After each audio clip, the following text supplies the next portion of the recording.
Enjoy with your headphones for a better listening experience. Please watch till the end of the video to have the most scariest part of the story.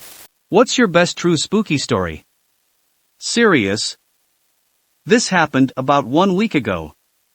I set up an appointment to view an apartment in a part of town that's a bit less traveled. It's not a bad area, it's just kind of industrial / out of the way, so there is not much traffic around.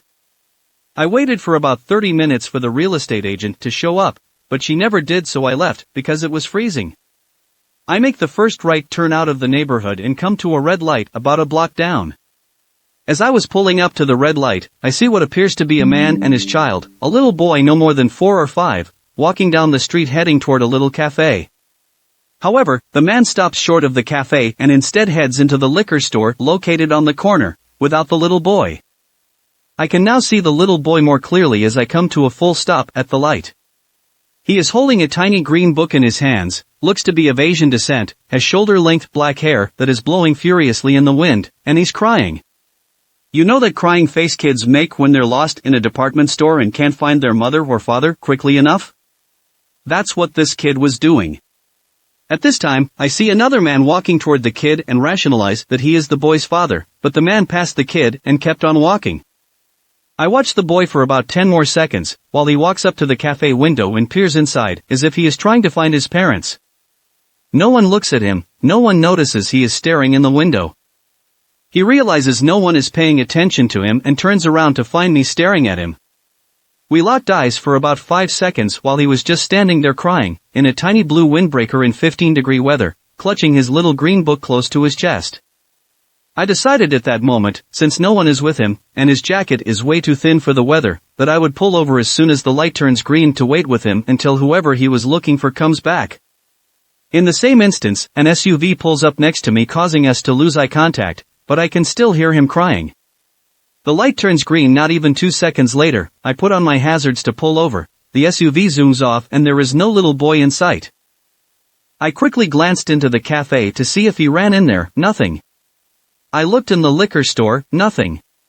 He just vanished. And I drove home in complete silence, trying to decipher what I had just witnessed. My wife and I stayed at a pleasant hotel in downtown Pittsburgh. It was where I asked her to marry me after a lavish meal. I picked the room because it came with a huge Japanese soaking tub that me, a 6 feet 1 inch man, could barely see over the edge of. Anyway, the first night we stayed there, we slept in the single king bed. I believe the alarm clock said it was 2 or 3 a.m. To my left, and just a few feet from me, I heard the sound of what seemed like a pencil slowly rolling down a sloped surface.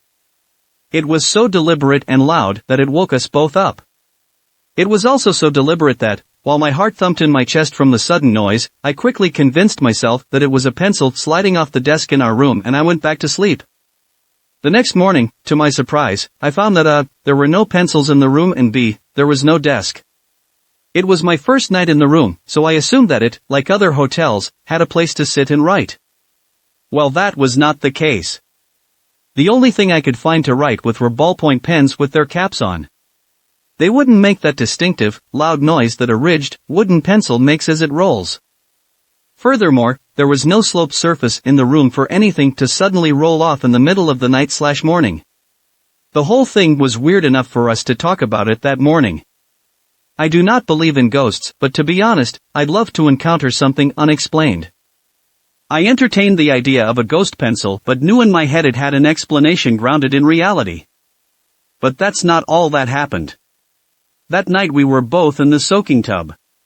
The water was up to my chin. It was great. We were in the middle of February, a cold and miserable month, in Pittsburgh. We were sloshing around in the tub having a blast, pretending we were rich. And then, from the other room, we heard the buzzing of an old microphone hooked up to a PA system. Basically, that sound of feedback that precedes an announcement. The whole room filled with the buzzing sound of microphone feedback. Our hearts thumped in our chests yet again. And then we both practically jumped out of our own skins. We heard the distinctive sound of someone blowing into a microphone to test it. Woot woot. You could see it in your head, it was so distinctive, just like the pencil. My heart went from thumping wildly to thrumming like a hummingbird's. Naked, I left the tub and threw a towel around myself. That was a man blowing into a microphone. I spoke. My wife stayed in the tub, scared and quiet. I searched our room and did not find a speaker, or any kind of speaker grill embedded into a wall or the ceiling. We could not for the life of us find a potential source for the sound other than an iHome speaker that was already playing music from my iPhone. So that was our story. We still had one more night. We were exhilarated by our engagement and the ghosts that haunted the hotel. A week later I had the thought of emailing the hotel. I asked them about their building. Pittsburgh is an old town. And downtown Pittsburgh is an old town. They got back to me and explained, as my jaw dropped, that they used to be an old telephone factory. I don't know why I found meaning in that explanation or why it made everything click so well. But my thoughts immediately went to the sounds of a factory, the PA system, the drafting table. All relics from another time in that building's life. I lived in an old apartment in 2002. The place was built in 1900, so it was just over 100 years old when I moved in. The living room and kitchen were fine, but the bathroom and bedroom were unnerving, like I just always felt like I was being watched, especially in the bedroom if the closet door was open. Those unnerving feelings just became moderately uncomfortable as I settled in. I felt safe in the bedroom, but only if the door was locked. One night I was dead asleep when there was a loud bang on my bedroom door. When I got up the courage to get out of bed, I checked the apartment and all the windows were closed and locked from the inside. The door still had the chain secured, no one was in there. I mentioned the closet in the bedroom. I never liked going in there, and I never liked it if the door was open. For some reason, in my head I would hear gasping noises. So, for that reason, the closet stayed closed. A month or more after I was woken to the bang on my door, I was dead asleep. But something woke me up, and it was a pressure on me like being held down. It was pitch black in my room, I couldn't see anything, but I knew someone was standing over me. When I could finally turn on a bedside lamp, no one was there. After that I couldn't sleep in the dark, I had to sleep with a lamp on. That incident scared the life out of me. And after that the unnerving feeling of being watched intensified. Friends would come over and comment about being uncomfortable in the bathroom like being watched.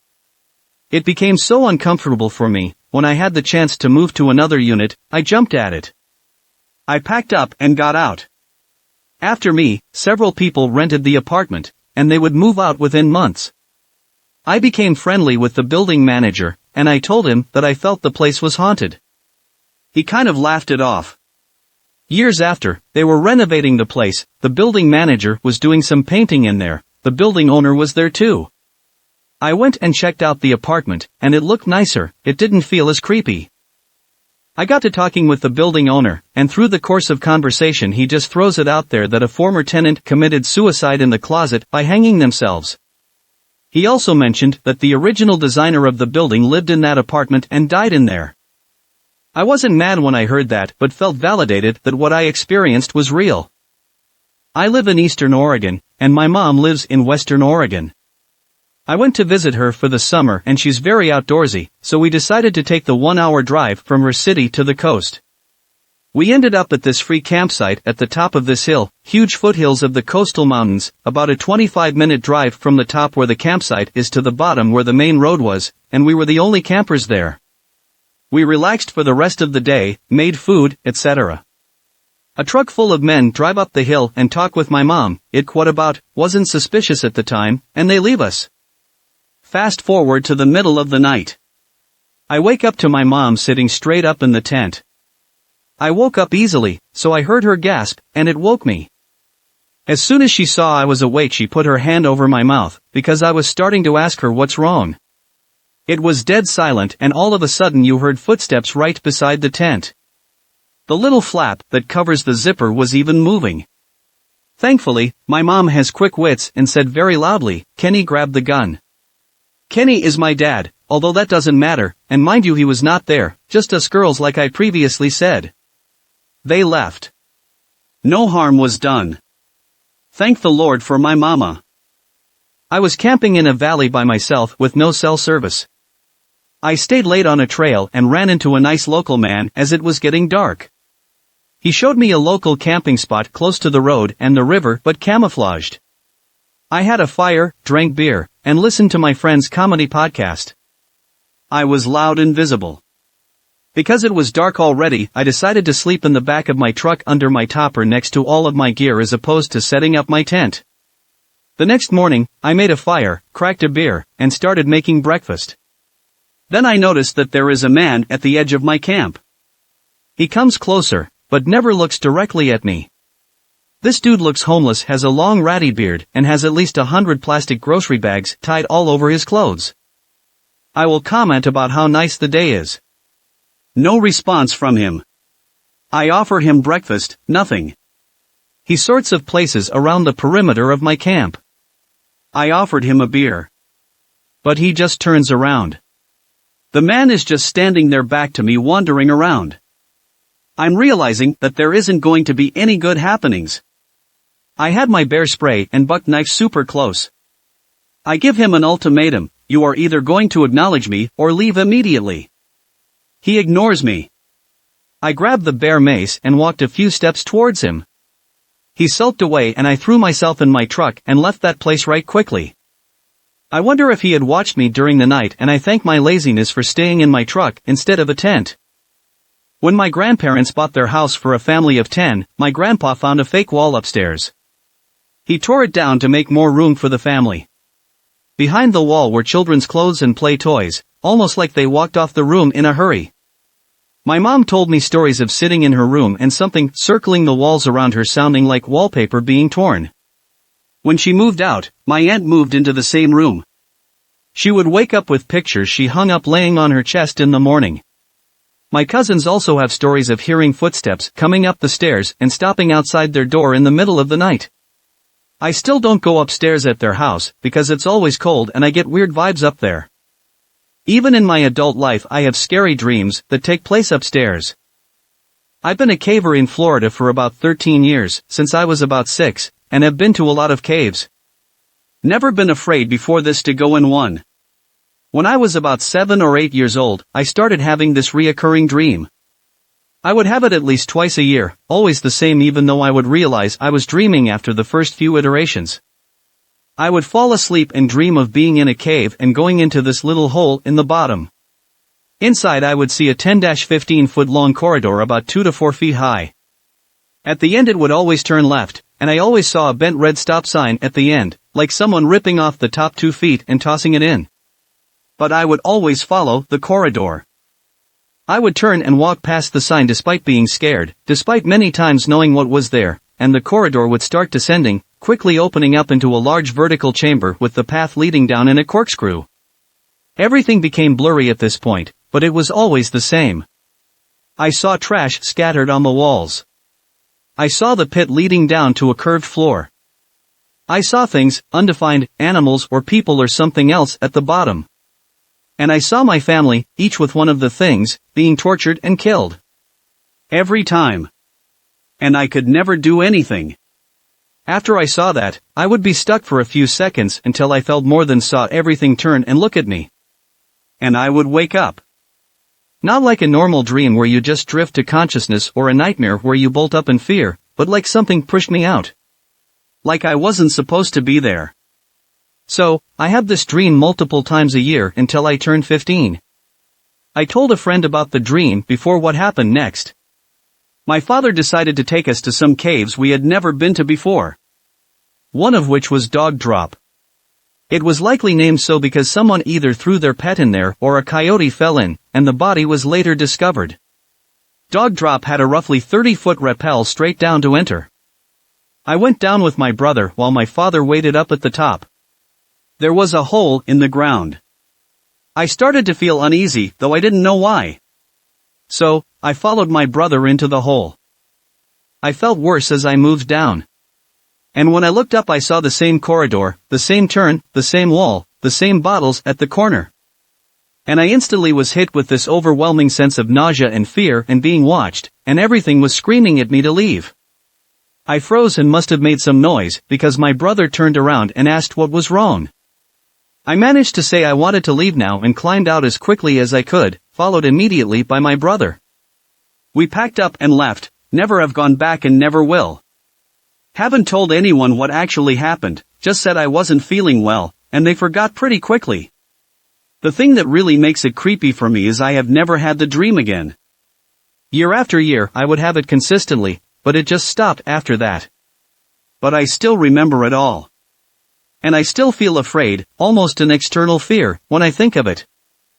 While at university my friends and I ran out of alcohol. Hardly any shops were open because it was late on, so the only option was to walk the mile or so to the nearest 24-hour supermarket. Between the supermarket and the dorms we lived in was just row after row of suburban houses which all looked the same. As we were walking down one road we passed a field with a large campfire and some people riding horses around it. There were people playing musical instruments, and general sounds of a fun time going on in the horses and fire, and the lanterns which were dotted about, gave it a very old-fashioned feel.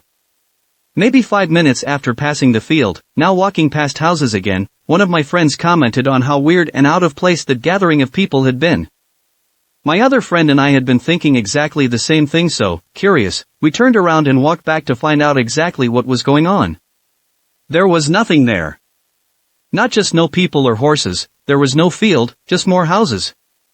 Even though we were absolutely certain we were on the right road, as we'd simply turned around, we walked up and down the neighboring roads too. We found nothing. We weren't drunk, though we'd had some drinks, and so I've got absolutely no idea what happened that night. I have an uncle that experiences things like this fairly regularly. He's a pretty serious guy and not one to make things up, so I believe him. One of the stories, for instance, was that he was driving down a country road after shopping and saw a family walking on the side of the road in the middle of summer in St. Louis, so it was hot. But the family was all wearing odd clothes, and the first thing he noticed was none of them wore shoes. The clothes were more like shawls or wraps. It was people with a child, so he stopped to offer a ride since it was hot, and they were in the middle of nowhere and they agreed, and the man said their house was just a few miles down the road. So, he drives them up and drops them off at a little cottage-like house on the side of the road. A few weeks passed and he's with my aunt driving, who had told this story too, and he said, "Up here is the house I dropped that family off at," and when they got up there was no house, no nothing, it was just the ditch and grass, nothing was ever there. So, who knows, I'm super skeptical about anything like that, but the fact that it was him that told me and my aunt corroborating it made me wonder. I was 7 years old when my family had moved to a neighborhood in a more rural area. My backyard backed up to a farm. My brother was 10, and we were exploring our new street the day after we moved in. It was early spring, mid-afternoon, and all of a sudden we see someone in full traditional riding gear riding a giant horse up our empty street. Not galloping, just a casual stroll. When they went past us, can't remember if it was a person, they didn't look at us and silently continued by. Not unrealistic that someone would be doing that since I grew up in an area with lots of horse farms. But the farm behind our house was not an active horse farm. They had like one cow and grew corn mostly, and they were coming from the direction where the road dead ends into the woods. My brother and I decided that it was definitely a ghost. When I was a kid, my grandmother had a really close friend who used to help her babysit us. One day she goes missing. My family doesn't know where she is, and we don't either. About a week later, police found her body in a dumpster. She had been dead for 4 to 5 days. She had been mugged and had several stab wounds. Incredibly tragic. Who would mug an old lady? Here's the spooky story. A few days just before she was found, my 3 cousins swore they saw her walking around in their backyard and knocking on their window. The following day, search was going through the area. It wasn't until the body was found that we realized what they saw couldn't be true according to police timeline, but they swore it was her. Edit, I'm adding more context to the story. I initially kept it brief because I didn't want to have a wall of text, but since this blew up a bit, I'll include more details. The backyard was actually pretty big and long because it was shared by the entire apartment complex, which had 4 units, 2 upstairs, 2 down. My cousins were in the downstairs unit on the left. Again, like I said in a different post, it was gated on all sides by wooden fencing. My cousin's window had blind spots so you couldn't see the entire backyard.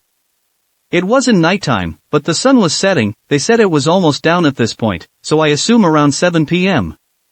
They're in their room, which has a window that sees into the backyard. They were pretty poor, so their beds only had the mattress, not the frame supporting it. It was a queen and a single pressed up against the wall with the window. So basically, to look into the backyard, you were standing up on a mattress looking against how you normally face, back against the wall, sitting down on the mattress. Youngest brother, there's someone in the back, she just walked away. Oldest, laying down on the bed. WTF are you talking about? Youngest, man, it looks like old lady. She's walking around where grandma's vegetable garden is. Oldest, youngest, come look, she's just walked away. Oldest, goes and looks. I don't see anything, stop being stupid, goes back to laying down, little one stands there looking at him. Middle brother comes to look a moment later, oh, she's right there, WTF she's coming to us. They all look to see the lady knocking on the window.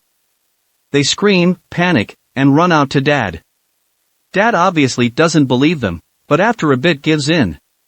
He goes out and checks, nothing. So just a side note, the way these apartments were connected, you couldn't go into the backyard from your individual unit. You had to get out into the main hall, which had a door that opened into the backyard. My wife and I were having a great weekend in Las Vegas when my father-in-law passed away in the early morning hours. We got the call and got back to the rest of the family. After a couple of hours, the family is all together and talking, sharing memories when we arrive. Shortly after we arrive, it gets brought up, how are we going to share this news with our niece, who was in prison at the time? While trying to figure it out, a call comes from out of nowhere. It's our niece, and she asks what happened to Grandpa. She had a dream that he would visit her and say goodbye. She freaks and calls us. Weird. I went to use the bathroom at work, and when I entered, there was no one in there. The bathroom has 4 urinals and 4 stalls, 1 handicap, and I did not see any feet in any of the stalls. I took up my normal spot inside one stall and was doing my business, when I heard the sound of someone peeing into one of the urinals. But no one had entered the bathroom. The door is heavy and loud when it closes, so I would have heard someone entering. After a normal amount of time, the peeing stopped, and I heard a few footsteps. But the door never opened. When I finished, I had a cursory look and there was no one in the bathroom. It's a ridiculous story, but I definitely heard about ghosts. At the time I was around 14, I'd asked my dad to wake me up early that morning at about 5 a.m. because I had some work to get done. That morning, I was woken up, and I flung my legs over the side of my bed. I felt a tug on both of them. What I thought at the time was just my dad trying to get me to hurry up. I reached over to pick up my phone and turned it on, 3:30 a.m., and I looked over at the black figure I assumed was my dad, and it was gone. I was walking into the house after work around 6 p.m., so it was already mostly dark, and suddenly the entire sky lit up bright green, and there was a super loud zap sound, just like a movie laser or something, right over my head, so loud that I hit the deck and then back into the house. One of my roommates was cooking dinner and I was like, "What, did you see that?" But he didn't. We went back outside, no transformers near or out, no house's electricity out, no sign of disturbance at all.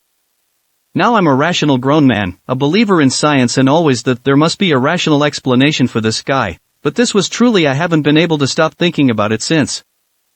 I'm from Scotland, and when I was a child, my mom and dad took my sister and I on a trip to Fort William, which is a town up in the Highlands. People go there for skiing and hiking. It wasn't winter, so we were there to do some easy hiking. My sister and I were quite young, I was about 11, and to stay for a couple of nights. I can't remember the name of the hotel we stayed at, but I do remember that it was old-fashioned, and we were all in one room together. There was a single bed, where I was sleeping, a double bed in the middle, my parents were there, and another single bed on the other side, my sister's. I was often frightened when I was a girl. I didn't like the dark, and I was super scared of the possibility of ghosts, etc. I never found it easy to sleep because of this, even at home. I vividly remember tossing and turning that first night in the hotel for a long time, before lying on my back and trying to calm myself down. I then felt the bed sink a little next to my feet. I heard the creak of the old mattress. Someone was sitting at the foot of my bed. My heart was honestly pounding. I hadn't heard my sister or parents get up, so I was terrified. Whatever was sitting there quickly moved, so it was sitting on my feet. I felt the weight of whatever it was. I heard the mattress creak again. My feet were freezing cold. It then moved off my feet and settled down next to them again. The old mattress shifted and creaked again. Within a second or two, I felt the coldest I've ever felt, but not throughout my whole body. The coldness was slowly rising up from my feet, accompanied by a feeling of pressure. I was too scared to open my eyes. I was willing to call for my mom, but I was so scared that I just couldn't at first. When I managed to shout out and wake the rest of my family, the cold, pressured feeling had reached my knees. When the lights were switched on, the feeling vanished. I have no explanation for this whole situation. My dad slept in that bed the next night, and I stayed awake the whole night in the double with my mom. When I was in high school, my uncle would throw me a couple bucks to help babysit his kids with my aunt. They lived in a 2-story house by the water, a nice area. The kids were about 3 and 6. One day I was sitting in their den on my phone when I started to hear a baby crying. Thinking it was the 3-year-old, I headed to the bottom of the stairs to check and see if my aunt was up there dealing with it. I called her a couple times with no response. The baby kept crying. I called for her one more time, and when I got no response, I started walking up the stairs. Then I heard my cousins and aunt playing outside. All the hairs on my body stood up and I literally felt a chill run down my spine. I quietly turned around, walked down the stairs, got in my car, and drove away. The baby was still crying when I closed the door behind me. A few years later, I was drunk at a family party and told my uncle the story. He told me that he and his wife used to hear the baby too, and apparently the previous owners had a kid die of SIDS in that room upstairs. He's uber Catholic and had a mass said for the baby. He said after that it never happened again. Still gives me the willies when I talk about it though. I came home from work one day to grab my spare tires. My sister was away at school 7 hours away and neither of my parents were going to be home for another 5 hours at minimum. I ran in, changed my clothes, grabbed my tires, then drove to a garage to get them installed. I got home 2 hours later and as I walked into the living room, there was a chair just sitting in the middle of the hallway and was facing the front door. I thought nothing of it but didn't recognize the chair as being one that we owned. It was a standard metal folding chair that you would buy for a couple bucks at a retail store. I folded it up and propped it up against my dad's workbench in our garage. My mom gets home a couple of hours later, and I ask her in passing why she left a metal chair in the middle of the hallway.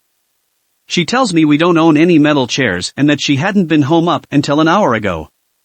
I told her I came home and there was a metal chair just sitting in the middle of the hallway after I had gotten back from the garage. She told me to show her the chair and when I went out to the garage to show it to her, it was gone. I looked high and low for that metal chair but couldn't find it. I swore to her that I wasn't on drugs and that I wasn't imagining things. She thought what I was telling her was strange but didn't pay much attention to it. I never saw that chair again nor do I know where it came from or where it went. I'm sure this will get buried, but I've got one. It's more bittersweet spooky than spooky, but here goes. My ex had this lamp that she had on the island in our kitchen. She turned it on pretty much every night and in the mornings to make coffee. It was a pretty solid little lamp. I brought my cat to live with us late in our relationship because she had dogs and my cat was pretty up there in age and not used to dogs, so I tried to spare her little heart from that shock. She came to love laying down in the spot by where that lamp plugged into an outlet on the wall of the island. She died soon after I brought her over, and I was absolutely heartbroken. I had a tough time accepting the loss. About a week after my cat died, my ex was grinding coffee in a little electric grinder, and I heard her shriek from the other room. I rushed over to see what was going on, and she told me she felt something cold pass by her feet, then the light on the lamp started flickering. She tried to show me again the flickering, but it didn't happen. I just chalked it up to her being weird at 6 a.m. A couple of days later, she asked me to make coffee for her. I grabbed the grinder, flicked on the lamp to see what I was doing, and sure enough the same thing happened to me. A chilly wind whipped past me like a cat running around my feet, then the light on the lamp flickered before I could even get the grinder going. It never happened before or after, despite the hundreds of times I'd used that grinder in the same outlet as the lamp. I like to think it was my little girl saying goodbye one last time. We lived in a very creepy, incredibly old house when I was little. One day my mom was cleaning my little brother's room while we were at school, and every single one of his electronic toys turned on all at once. 2 of them did not have batteries in them. She was so freaked out she had us camp out in the living room for 3 days because she didn't want my brother alone in his room. Up until we moved, that would occasionally happen. Either 1 or 2 toys at a time. I tell this story a lot and no one ever believes me, but I know what I saw. I stayed at my grandparents' for the summer when I was 14. It was 11 p.m. and I was thirsty to go out to the kitchen and see who I thought was my granddad sitting at the table eating a sandwich. I say hello, grab a glass of water and head back to my room. My grandfather comes out of his room and asks who I was talking to. I turned around and no one was there. It freaked me out, still does to this day. This was probably 15-ish years ago now. When I was in high school, my group of friends used to spend a lot of time at a particular friend's house because it was huge. It was also quite an old house, but his parents were cool with us basically taking over when we were there. We'd make dinner for about 10 people, stay up late listening to music and playing video games, and they never minded. Anyway, one evening we're all sitting in his room, watching TV. It's dark and the lights are on, but the curtains are open. Suddenly 2 different people on opposite sides of the room jump like they'd been startled and look around. Both of them explain they saw in the reflection in the window, on the 2nd floor, just FYI, somebody walk across the room. None of us had moved. It freaked a few of the girls out and we had to calm them down a bit. Flash to a couple of weeks later, and we found a pack of cards in our friend's house that had letters on them. Somebody suggested we could use these as a Ouija board and figure out if our friend's house was actually haunted. We got a big wooden board, I think it might have been the top of a table once upon a time, arranged the cards in a circle around the edge with an extra 2 homemade yes/no cards, got a glass and off we went. It started to answer questions, telling us it was a man who used to live in the house and who died there. We asked when he died and just got the answer long. We asked if he was moving the glass, and he said yes. This is where I decided to be dumb, and I asked if he could move anything else other than the glass. Yes. We all paused and listened for the sound of something moving, but nothing happened. We asked if he had moved something. Yes. Nothing happened again, so we moved on and asked some more questions. This was at 10:30 p.m. After a while longer we said goodbye. I think at least one of us was aware enough about Ouija board lore to know we had to close the conversation properly, and then a little later we all went home, a little spooked but enjoying it, nevertheless. I walked home with another friend who lives nearby. As I walked in my front door, my mom called through to me to be careful in my room because a mirror had fallen bizarre earlier, and they weren't sure if they'd picked up all the bits of glass. When I asked when this had happened, she told me about 10:30. At the same time, I asked the spirit to move something. I did not sleep well that night. About 2 months after my father passed, my mom and all of my siblings were sitting around the dining room table. We were just talking about the past and sharing stories. We were talking about my father and suddenly the globe around the light on the ceiling fell straight down on the center of the table. It didn't break or roll or move at all after hitting the table. Scared all of us. The first time was in middle school. I was working on a family tree project and was asking my mother about his side of the family. Out of the corner of my eye, I saw him walk out of the room he died in, heading towards his favorite spot on the couch. The second time was a year or 2 later. I'd had an awful day, one of the worst in memory, and as I was walking across the hall to the bathroom I caught a glimpse of him sitting in his old spot at the table, reading a newspaper. The last time was the clearest. My senior year of high school. My mother and I were sitting at that same table, talking about college plans. I mentioned I was applying to the rival school of my father's alma mater. Just then, I saw him walk, again from the room he died in, over to the counter, where he grabbed a coffee cup and walked towards his bedroom. I guess they just like to check up with us every now and then. I had just finished my initial military training, basic, aid, a few other classes, and got sent to my first duty station. My unit was at NTC for redeployment training, so I met up with the rear echelon. I got issued my room and spent 3 very disturbed days/nights in the barracks with weird stuff happening like gear not where I left it, locked drawers being opened, the microwave turning on by itself. My roommate who I knew throughout training showed up on the fourth day, and I told him something like, "Watch your shit. Someone's been working with my stuff, and I don't know who." So, the fourth night comes around and myself and my roommate secure our room and gear and go to bed. Gotta be up at 0530 for PT, so it's an early night. We lock all our stuff and go to bed. I woke up around 0100 cause my blanket had fallen to the ground and I was cold, which was weird cause we were in the south in summer, so it's always hot. I hop down to get my blanket and I notice my armor is open, so I open the lock, close it, lock it, and get back to bed. I fell back asleep pretty easy, but I woke up again at about 0230 and all my stuff and my roommate's stuff are thrown around the room. I woke up my roommate and he passed because someone was with us and couldn't figure out who it was. We clean it up, lock our stuff, and go back to bed. I woke up a third time at 0337 and was not alone. I can hear my roommate snoring, so I know it's not him. I sat up and saw someone in the little kitchenette area with the fridge open looking in it. I was freezing again. I was about to say something as the soldier turned around. My eyes had a moment to adjust to the bright light and then I started recognizing gear like the L-shaped flashlight on his shoulder, his Alice pack with magazine holders and canteens, boots, and fatigues. This man was combat ready. As my eyes reached his face he turned a bit, and I could see it. Half his head and helmet were gone.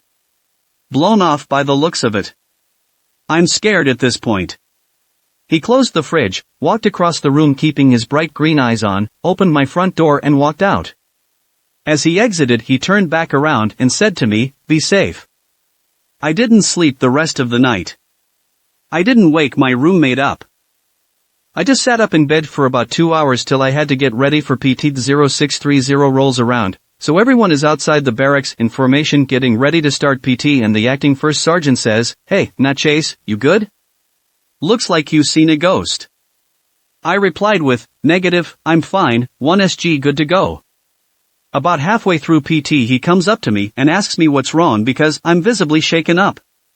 I told him I was fine and just couldn't sleep last night. A few others asked if I was okay, and I just lied and said I was fine. I really wasn't and they could see that, but they let me be. After PT ended the acting 1SG pulled me to the side and told me to speak freely, openly, and with all confidentiality and off the record, what is wrong? I told him that if I told him what happened he would think I'm crazy. He assured me it was off record and once again said, "Talk to me. You seriously look like you've seen a ghost." That got an awkward chuckle out of me, and I began to tell him my story, and when I got to the part about his head the acting 1SG lost his shit. "Who put you up to this? This is not funny, etc. etc." He smoked me for about 30 minutes, made me do push-ups, mountain climbers, stuff like that, all while yelling at me that I'm a piece of shit. Finally, after about 30 minutes of that he says, "Look at me in the eye and swear on everything that you love that you're not lying to me." I told him I was not lying. It happened. So, he says follow me, so I do. We got to the command office, which I had never been in, and they were obviously locked. He took me behind 3 locked doors and 3 rooms I had never stepped foot in, and when he opened the last door I saw it. It gave me chills. It still gives me chills, but plain as day there's the soldier's portrait behind the commander's desk. I froze and said, "That's him." Acting 1SG, the guy who assigned me that room, told me who it was. He was a corporal in the unit on my unit's first deployment to Iraq and he died in an IED attack that took off part of his head. I was the first soldier to be assigned to that room since it belonged to the deceased corporal. He forgave me and I forgave him, and he told me some stories about who this guy was. I deployed with that unit just a couple of months later and spent 12 months fighting there. I nearly died I don't know how many times, my vehicle got hit with IEDs and rockets, and it always made me think of that corporal. I survived more things than most people can image, and I always felt like that corporal was keeping an eye out for me. Not everyone in my unit was as lucky as me. 3 from my company didn't get to come home.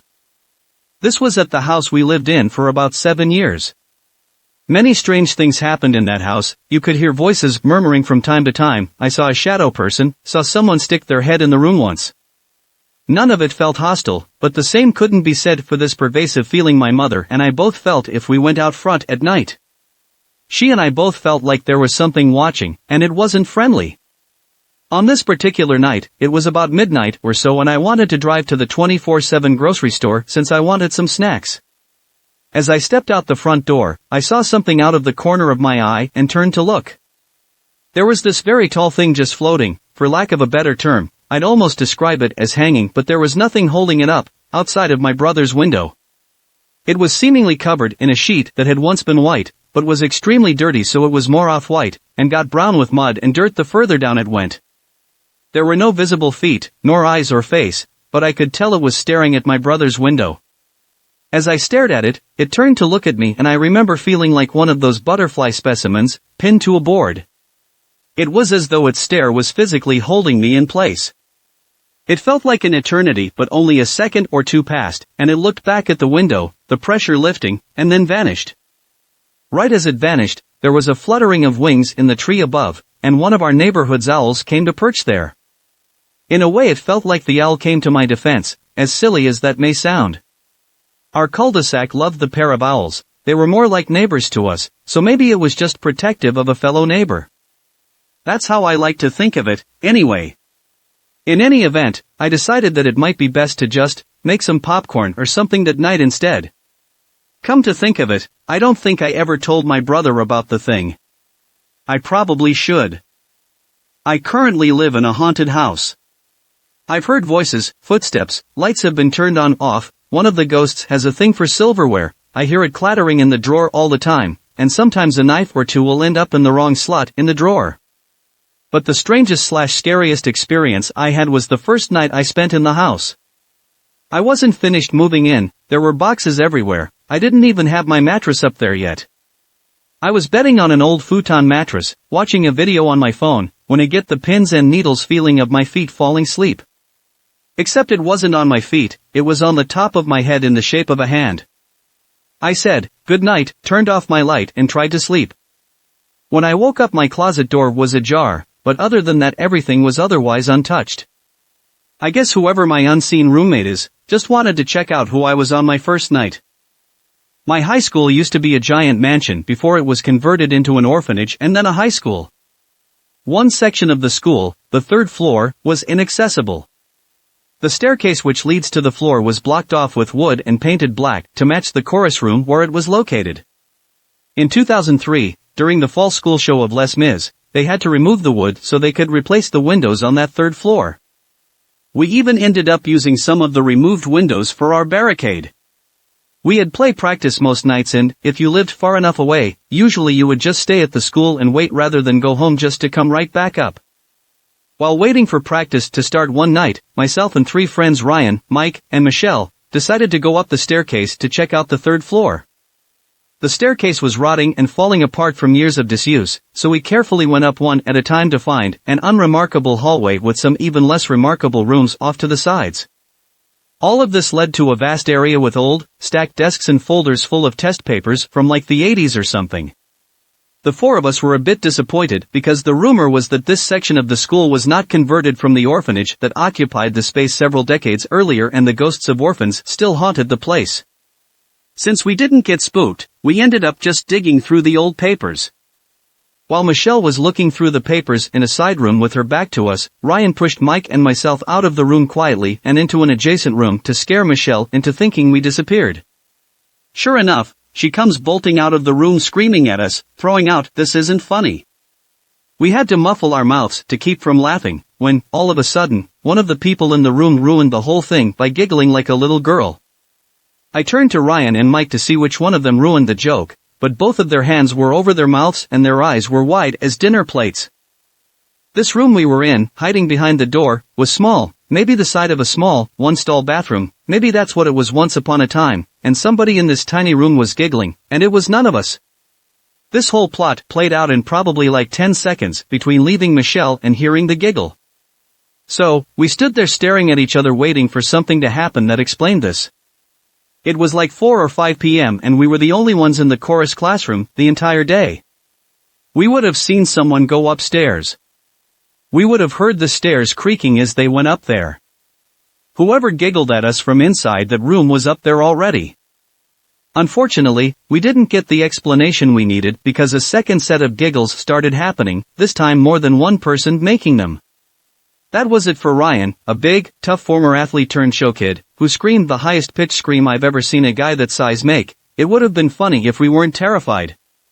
He pushed past us, ran screaming out into the hallway, scared the daylight out of Michelle on his way down, and we bolted down the steps.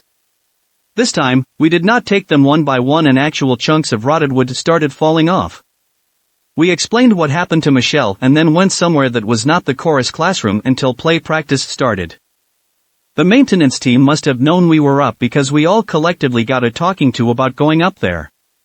Safety concerns with the rotted steps. So of course, people started going up there willy-silly hoping to see a ghost.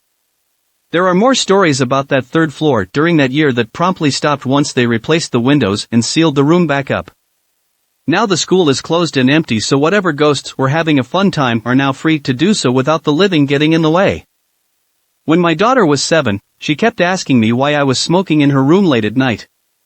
I was a smoker at the time, but I never smoked in her room. I never smoked upstairs at all. I told her that I sure wasn't smoking in her room late at night or at any time, but she was insistent that someone was coming in, sitting on her bed, and smoking. I was kind of freaked out, but I knew nobody was sneaking into our house just to catch a late night smoke in my daughter's bedroom. The house had belonged to the in-laws of my daughter's teacher at the time. So, her teacher asked her how she liked the new house and her new room, and of course, my kid says, "It's great, but someone smokes in my room at night and Mom swears it's not her."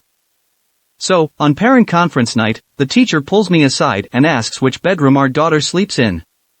I tell her and she says, "I don't know what you believe, and I don't want to offend you, but the kid says someone is sitting on her bed and she smells cigarette smoke late at night." I'm getting ready for a deserved lecture on smoking around children, which I did not get.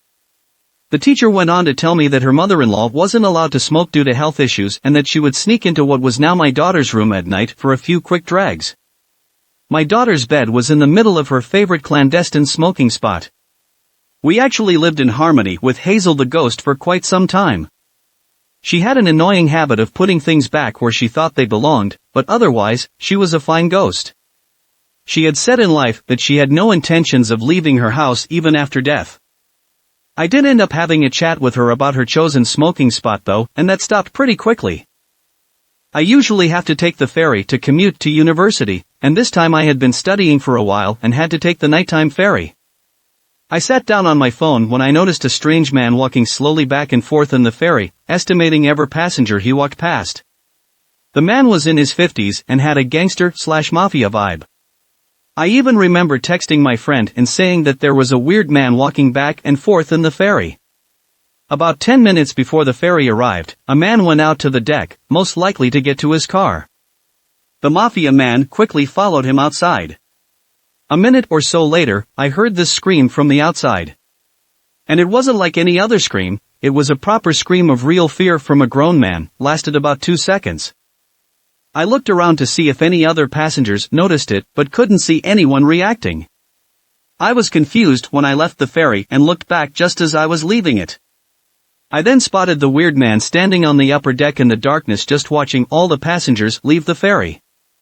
His eyes met mine and I was horrified. It was almost like he knew that I suspected him. Needless to say, I rushed to my car that was parked in the parking lot. The worst part was that it was full of ice that I had to scrape off before driving. When driving home, I was horrified and paranoid that he was following me. Proper scary. I reported the episode to the police the day after in case something serious happened.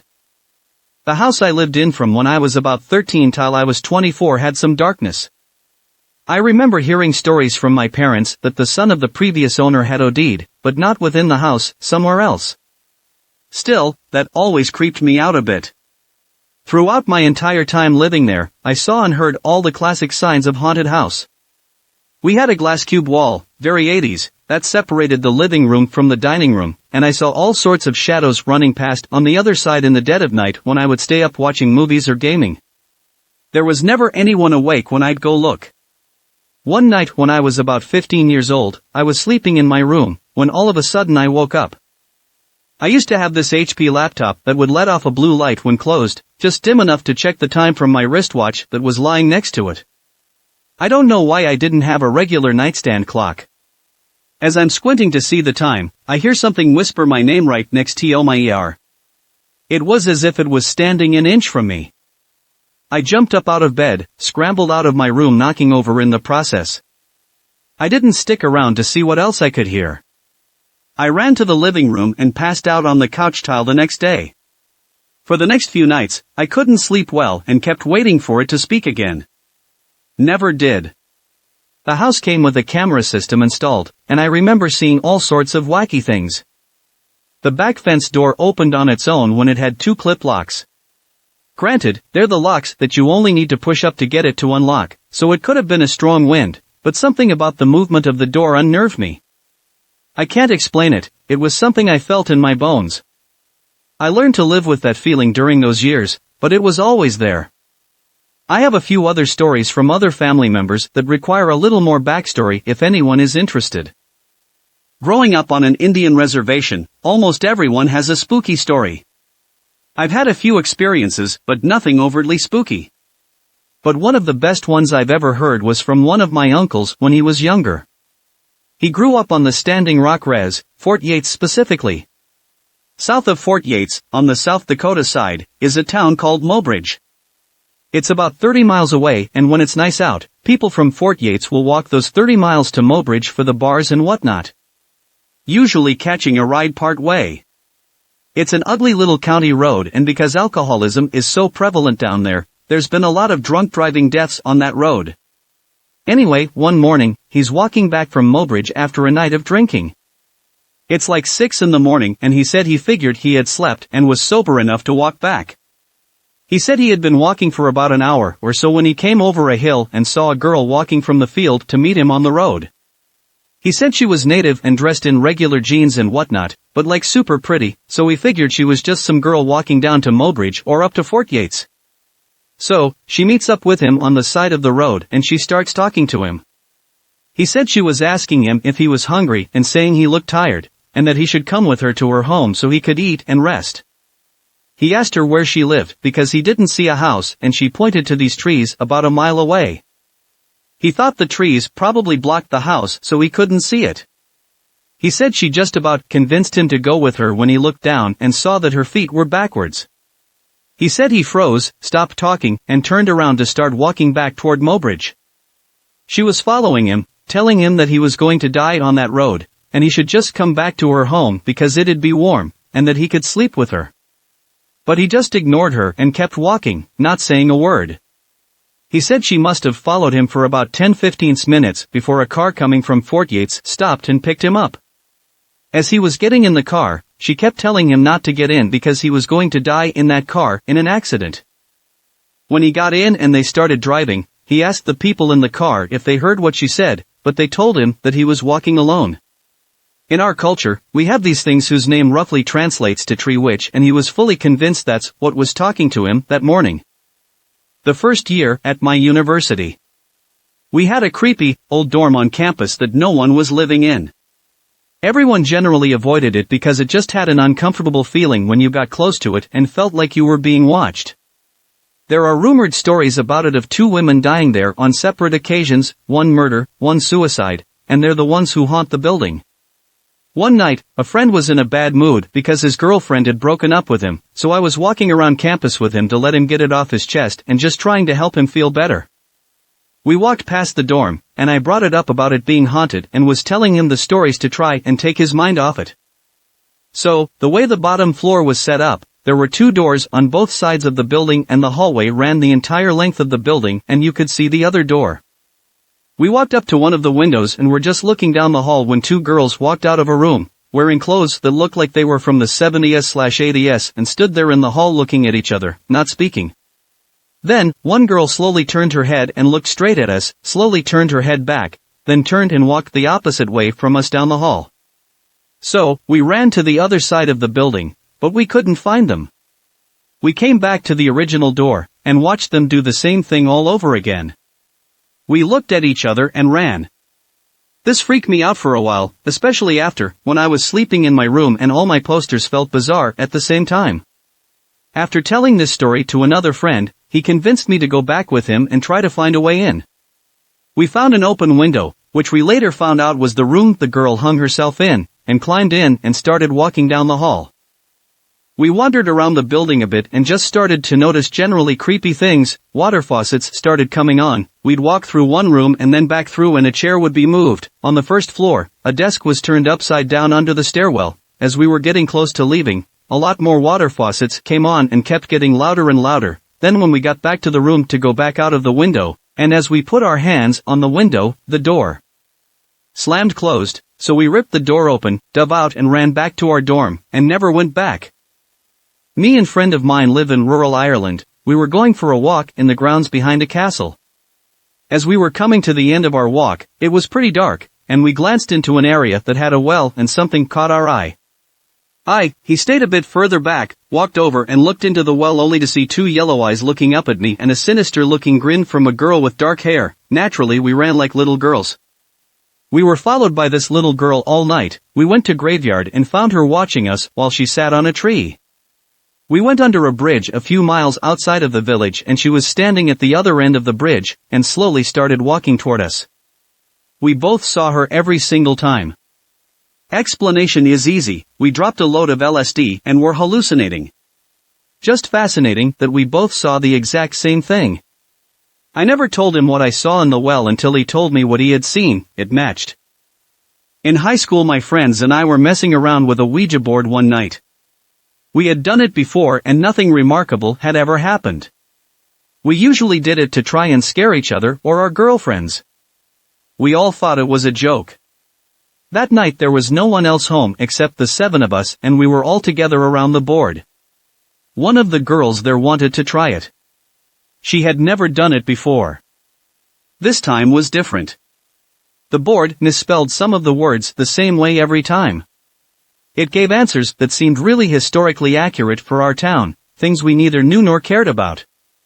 Long story short, the spirit claimed it was a 10-year-old boy who had died on the property in the 1800s and was buried there too in an unmarked grave. My friend's house was on a farm in the edge of town. We were all a little freaked out because the board had never been so detailed and consistent. However, we were still skeptical, and we were all assuming one of us was trying to scare the rest. Finally, my friend asked if the spirit could do something to prove he was there with us.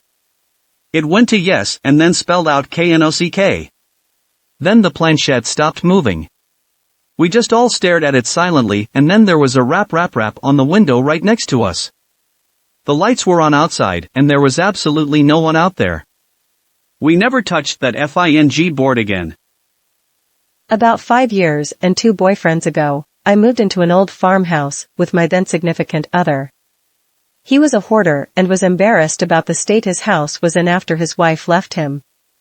He had an RV and that's where he slept, because there was just shit garbage, clothes, boxes up to your knees in every room of the house. Me, being extremely distressed by clutter, cleaned that house. Down to cobwebby corners of the ceiling, it took me weeks, but I oiled every inch of wood, filled his truck with over 10 loads of garbage. The very first night I was there, things were weird. At that point I had only cleared part of the living room. The boyfriend snored unbearably loud, so I opted to sleep inside, on the couch, while he slept out in his camper. I had just had a fight with my mother and was lying awake around 4 a.m. fuming about it. I heard my boyfriend come in the back door, muttering to himself as usual. He was opening and closing drawers and cabinets in the kitchen, figured he was searching for something. Finally, I got up because hell, I was already awake, maybe I could help him find whatever it was. The kitchen was 5 feet from where I was, and when I walked in, there was no one there. I looked around and called for him, but he wasn't there. I don't get scared easily, and at this point I was curious about where he was. I got out of the camper and could hear him snoring hard before I even got to the door. I shook him awake and asked him gently what he had needed in the house. He said he hadn't left the camper all night. I thought, he was sleeping walking. When I went back inside, though, I noticed it had snowed lightly in the night and the only tracks leading up to the camper were mine. A couple of days later, I moved my 2 cats in. They are super on edge, a lot of growling, acting out of character, especially in the middle of the night. I completely dismissed that as it was a new, unfamiliar place. Obviously they were uncomfortable. I had finally gotten the bedroom habitable, and they would not cross the threshold into it. The first night we slept in the bedroom was when I started to fear the house.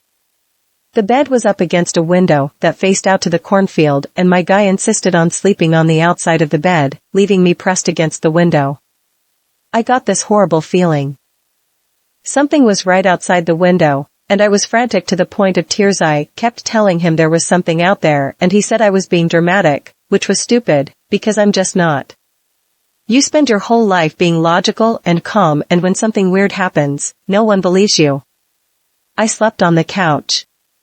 The next day, I noticed a handprint on the top of the bedroom window that I had just cleaned the day prior. I held my hand up to it, and it was thrice the size of my own hand, bigger than any person's handprint I've ever seen. It wasn't just a print, though, it was elongated, as if the hand had dragged down the window. Still could be an explanation, even though I had cleaned that window the day before and would have noticed, except the print was over 9 feet off the ground directly over an open coal cellar. I showed my boyfriend, and he told me something surprising. His ex-wife thought there was something wrong with the house too. She was making dinner one day, and he had gotten home from work, her back was turned to him, and they had a full conversation. Then she looked out the kitchen window, and saw him pulled up in his truck. He still blew it off with me, just telling me I was paranoid and such. All this time, I assumed he was right, dismissed my instincts, and went about things normally. Then one morning in the spring, I got up to use the bathroom. It was 4:46 in the morning, and I knew the time because I checked my phone when I got up. The whole bedroom was light from the sunrise, and I quietly climbed back into bed. The house is all wood paneling, and because of my arachnophobia, I had the bed scooted about 5 inches away from the wall where our heads were.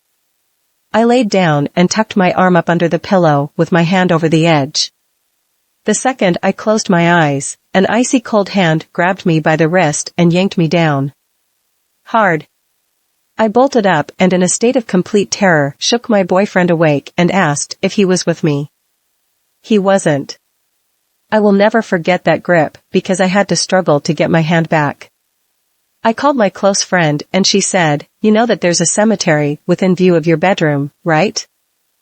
I had forgotten, but being a practical person, it had never occurred to me that there might be a connection. She said, "Let's try something," came over with a sage brush and we smudged the house. We were both laughing at ourselves as we did it, but the thing is, nothing weird happened after that. Well, except me falling into a hole in the floor. But I blamed that on my own clumsiness. The relationship withered, I moved out, but we remain friends. He says nothing strange has happened since I left. For years ago, I lived in a large farmhouse, which was converted into 2 apartments. The house was known as the old boys' home. It was used to house boys with behavioral issues, but was closed due to allegations of molestation. Anyway, I was living with my boyfriend and 3-year-old daughter at the time. My bedroom had a large fireplace that had been boarded up and painted over. I decided to push my bed up against it one day while I was rearranging things. It was like a headboard. That night, around 1 a.m., I heard a small voice saying, "Mom, Mom, Mommy." I had sat up in bed but didn't see anything, so I reached over to my boyfriend trying to grab my daughter and put her in our bed. I kept falling around and I was still hearing the voice, but I couldn't feel her. My boyfriend woke up and turned the bedside lamp on asking me, "What the hell are you doing?" I explained that Amelia was trying to get into our bed, and I was reaching for her. There was nobody there. My daughter was sound asleep in her room. Then the next night came. Around 1 a.m. again my dog had started to whimper at outdoor, so my boyfriend got up to take him outside. You know that feeling in bed when someone lies down next to you? Where does the bed push in and there is a warmth in your back? I felt that, so I assumed my boyfriend had come back to bed. I rolled over, my boyfriend wasn't in the bed, and I felt the bed release pressure. Whatever was lying next to me had gotten up in that second. I moved my bed the next day to the other side of the room, and I never had another incident in the 2 years I remained in that house. It's not as spooky as some other stories on here, I guess, but my so and I are still a bit bewildered by it. It's been years, and we still wonder about it occasionally. There's no explanation other than some weird supernatural connection, or just a really big coincidence. For about 10 years now, my Nana has been living in a nursing home. She had a stroke and mentally, she is not all there. She still recognizes us when we visit and gets happy to see us, but she often talks gibberish, thinking she is in a distant memory in the past. It makes me sad because she and I always had a close connection growing up. My parents both worked a lot, and she would stay with me. She used to know when I was lying, she could always sense when I was sick, even when she wasn't over, and she and I are eerily similar both in personality and looks. There are pictures of her when she was 21, and it could be me in the picture. We were close growing up, and I love her dearly.